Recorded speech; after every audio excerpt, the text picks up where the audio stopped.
Hello and welcome. This is Rith Basu from Woodlands Hospital.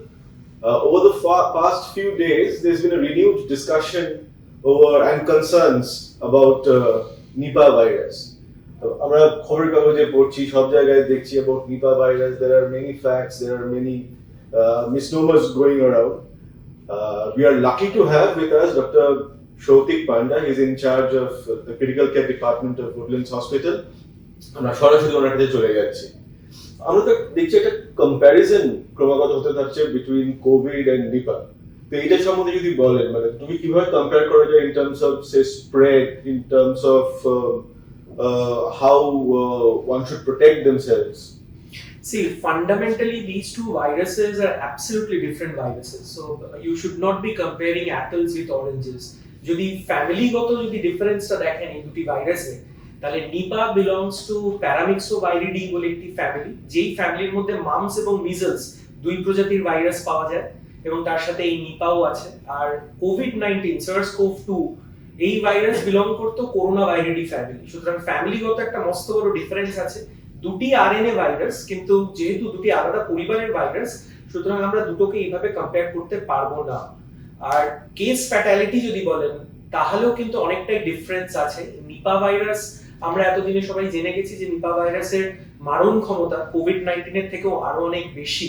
Case fatality যেরকম আমরা সবাই জানি যে ইট ইজ अराउंड 40 to 75%, যেটা ইজ মাচ হায়ার দেন কোভিড-19 ভাইরাস। এবং এই ভাইরাসের যে ন্যাচারাল রিজার্ভয়ার বলুন, মোড অফ ট্রান্সমিশন বলুন, এগুলো কিন্তু সবটাই ডিফারেন্ট একটা ব্যাপার আছে ফ্রম কোভিড-19 virus. So we should not be comparing this two viruses. Casual contact, should we be wary of casual contact now with others? Actually, it depends on, see, when you are talking about casual contact, I must talk about the mode of transmission. So দু ধরনের transmission সম্ভব। একটা তো হচ্ছে যে এই ভাইরাসের, নিপা ভাইরাসের যেটা ন্যাচারাল রিজার্ভয়ার, সেটা হচ্ছে বাদুড় এবং একটা স্পেসিফিক প্রজাতির বাদুড়, যেগুলো ফল খায়, গাছে থেকে ফল খায়, যেগুলোকে আমরা ফ্রুট ব্যাট বলি, এবং এরা বিলং করে টু দি টেরোপাস ফ্যামিলি। সুতরাং এই ফ্রুট ব্যাট একটা রিজার্ভয়ার, আরেকটা রিজার্ভয়ার হচ্ছে শুয়োর। এবং এছাড়াও অন্যান্য গৃহপালিত পশুর মধ্যেও কিন্তু, যেমন কুকুর, বেড়াল, ঘোড়া, এদের মধ্যেও কিন্তু এই ভাইরাসের এভিডেন্স পাওয়া গেছে, এই ভাইরাসের প্রেজেন্স পাওয়া গেছে। সুতরাং ট্রান্সমিশনের যদি কথা বলেন, তাহলে একটা হচ্ছে animal two human transmission, because this is a zoonotic disease, মানে প্রাইমারিলি এটা অ্যানিমালসদের ক্ষেত্রেই হবে, কিন্তু হিউম্যান ট্রান্সমিশন হওয়ার সম্ভব আছে। ফ্রম অ্যানিমালস টু হিউম্যান যে ট্রান্সমিশনটা হয়, সেটা হচ্ছে ক্লোজ কন্ট্যাক্ট। যারা ইনফেক্টেড অ্যানিমালস, তাদের দ্বারা যদি ক্লোজ কন্ট্যাক্ট হয় হিউম্যান বিংস এর, তাহলে ডেফিনেটলি এই ভাইরাসের একটা ট্রান্সমিশন সম্ভব। আর যেটা man to man transmission, human transmission, সেটা কিন্তু প্রাইমারিলি হয় থ্রু বডি ফ্লুইডস। এবার বডি ফ্লুইডের মধ্যে যেমন ধরুন আমাদের স্যালাইভা রয়েছে, আমাদের রেসপিরেটরি সিক্রিশনস রয়েছে, ব্লাড একটা body fluid.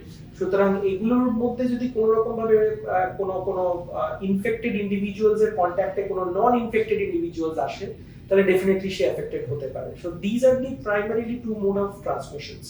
But is this airborne, for example? To certain we extent, see a lot of people putting on masks. Yes, to certain extent, yes.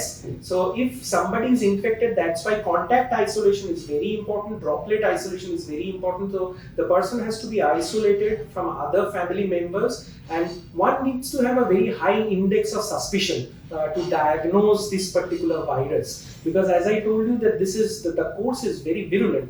So the incubation period of this virus is between 4 to 14 days, which means once infected, if the virus enters the human body, the person may become symptomatic within 4 to 14 days of time. So once infected, if you know the signs and symptoms of this virus, then definitely one thing that needs to be done is you have to isolate that patient, because there is a possibility of droplet transmission. Just like COVID-19 virus, we used to have droplet transmission. So droplet transmission remains a possibility. There is a possibility, but primarily it's the body fluids that I talked about. That once you get in contact with an infected person and you get yourself infected through those body fluids, then there remains a fair chance of getting yourself infected with the virus.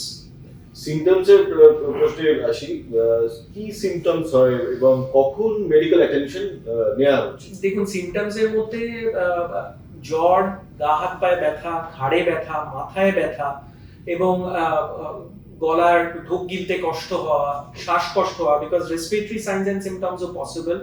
এবং ধীরে ধীরে এটা দিয়ে শুরু, এবং তাতে যদি ওই আমি আবারও বলছি হাই ইন্ডেক্স অফ সাসপিশন, যদি না আমরা ইমিডিয়েটলি আইসোলেট করে পেশেন্টের টেস্ট করি, তাহলে there will be a rapid progression of the entire disease process. So the person can get into confusion, there can be an altered sensorium, convulsion হতে পারে, extension যত হতে থাকবে ডিজিজ প্রসেসের, এবং তারপর একেবারে শেষ দিকে গিয়ে কিন্তু ফুল coma, the person can land up into coma।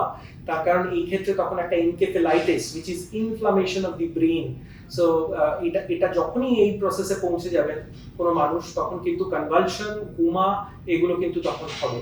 সুতরাং you have to have a fair idea about the signs and symptoms of this disease, and so medical attention has to be done immediately if you are suspicious, and if there is a relevant clinical history of exposure, then definitely you have to get in touch with a healthcare worker and start the process, particularly diagnosis by certain methods, এবং তার সাথে যেটা দরকার, যেটা সরকার এবং বিভিন্ন agencies এর মাধ্যমে বলা হচ্ছে, সেটা হচ্ছে কন্ট্যাক্ট ট্রেসিং। যদি পজিটিভ এসে যায়, তাহলে এই ইনফেক্টেড পারসন আর কার কার সংস্পর্শে এসছে তাদেরকেও আইসোলেট করে তাদেরকেও টেস্ট করাটা জরুরি। আর এর কি কোনো ভ্যাকসিন আছে? না, না, the worst part is that we still don't have a vaccine, and also we don't have any antiviral drug of choice for this particular virus.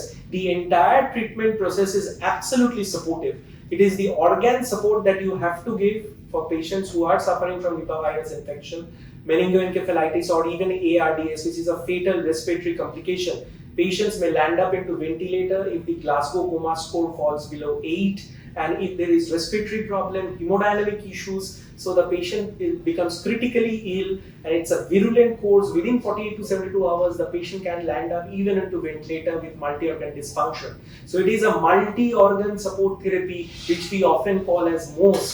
So multi-organ support therapy remains the backbone of treatment of Nipah virus as of now. নাও একেবারেই কি কোনো antiviral ওষুধ ব্যবহার করা যায়নি বা যাবে না সেরকমও নয়। কিছু ওষুধপত্রের কথা বলা হয়েছে, যেমন সবচেয়ে বেশি মাত্রায় যে অ্যান্টিভাইরাল ড্রাগটি এখনো পর্যন্ত ইউজ হয়েছে সারা বিশ্বে এই ভাইরাসের ক্ষেত্রে, সেটি হলো রাইবাভিরিন।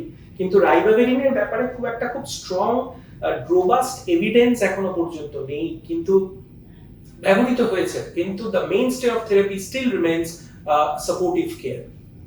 What practical precautions should people follow? You touched upon it, but then because that is the main focus to keep people away from the disease, what are the practical precautions? Prevention is better than cure, we all know, and যেখানে আরো বেশি করে যেখানে এই ডিজিজের এগেইনস্টে কোনো vaccine নেই, কোনো ওষুধ নেই, সুতরাং আমাদেরকে অনেক বেশি সচেতন হতে হবে। Education and awareness is very important when you are dealing with this kind of an infection. First is, যেটা আমি বললাম, অ্যানিমাল টু হিউম্যান ট্রান্সমিশনটাকে ভাঙার জন্য যেটা দরকার, সেটা হচ্ছে যে এই ধরনের জায়গার থেকে একটু দূরে থাকতে হবে। যেসব গাছে বাদুড় আছে সেই সব গাছের আশেপাশে না যাওয়াই ভালো। সুতরাং আর বাড়িতে যদি কোনো গৃহপালিত পশু, বিশেষ করে শুয়োর আছে, সে অসুস্থ হয়ে পড়েছে, তার হঠাৎ করে মৃত্যু হলো, তাহলে কিন্তু সেটা সঙ্গে সঙ্গে কিন্তু সন্দেহের তালিকায় রাখতে হবে পুরো ব্যাপারটাকে। ম্যান টু ম্যান ট্রান্সমিশনের ক্ষেত্রে যেটা দরকার, সেটা হচ্ছে যে ওয়ান্স ইনফেক্টেড, যেটা আমি বললাম, তাকে আইসোলেট করা, তার ইমিডিয়েটলি টেস্ট করা, তার ব্যবহৃত জিনিসপত্র কিন্তু আর ব্যবহার করা যাবে না, এবং একটা ড্রপলেট ট্রান্সমিশনের কথাও ভাবা হচ্ছে। সুতরাং অবশ্যই করে N95 জাতীয় মাস্ক, যেটা অলমোস্ট 95% একটা তার ফিল্ট্রেশন ক্যাপাসিটি আছে, এই জাতীয় মাস্ক পরে সেই সব মানুষদের অ্যাটেন্ড করা।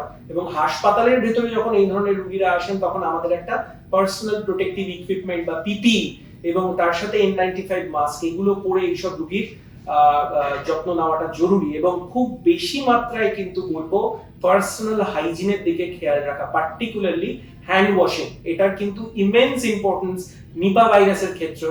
আপনি যদি এই মানুষদের সংস্পর্শে আসেন, তাহলে কিন্তু সাবান দিয়ে ভালো করে হাত যদি না ধোন, তাহলে আপনার অজান্তে যদি আনওয়াশড হ্যান্ড আপনার চোখে, নাকে, মুখে টাচ করেন, তাহলে কিন্তু আপনি সংক্রমিত হওয়ার একটা ফেয়ার চান্স থেকে যায়।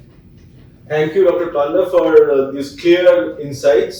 The clear takeaway from here is that stay informed, stay cautious, but don't panic. For any health concerns, we are always there. And this is Reet Basu signing off from Woodlands Hospital. Until next time, thank you for watching.